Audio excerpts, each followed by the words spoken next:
Hey guys, Al here, Vitalize Seed. I hope everybody's having a wonderful day.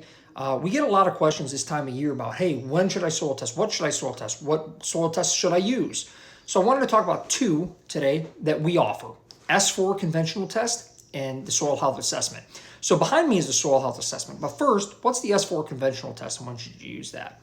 That's your standard soil test we offer through Reward. It's going to give you everything from pH to nitrate at 6 inches to macros to micros to base saturations to fertility recommendations. It's a fantastic test. As long as you're following good sampling procedures, it's a really good building the foundation on your farm. So if you're new to food plot or gardening or farming, or it's a new field to you, or it's a cleared field, or it's a new patch of your garden that you've added, or it's your wildlife pollinator mixing that you're wanting to put in, and you want to get that soil right, I recommend starting with an S4. Let's look at that chemical foundation. Let's look at that pH, etc. We can get going in year one with that. As you progress in this journey and you're following systems like the Vitalize 1-2 system, and you're seeing things happen in your soil, and you're seeing better aggregation, and you're seeing more worms, and you're seeing residue breakdown and cycling, and plants looking really healthy, you might be thinking, what else is happening in this soil? And that's really when the soil health assessment comes in. So this takes everything from the S4 and then adds on top of it, right? So you're building on top of that. And what that offers is what I like to say is your biological component of your soil. So they do a wonderful job. A lot of you all might have heard of the Haney test before.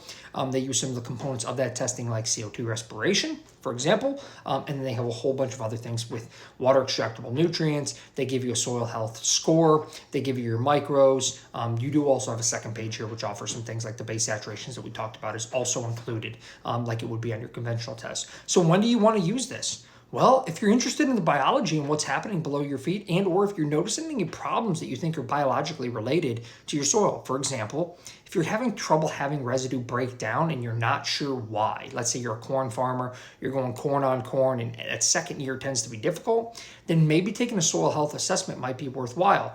Then you can see, well, what can we do to streamline or increase the efficiency of our CO2 respiration or of our biology? Maybe that's adding something like a fish fertilizer on top of the corn residue, or some other opportunity that would help to streamline that and make it more efficient in cycling.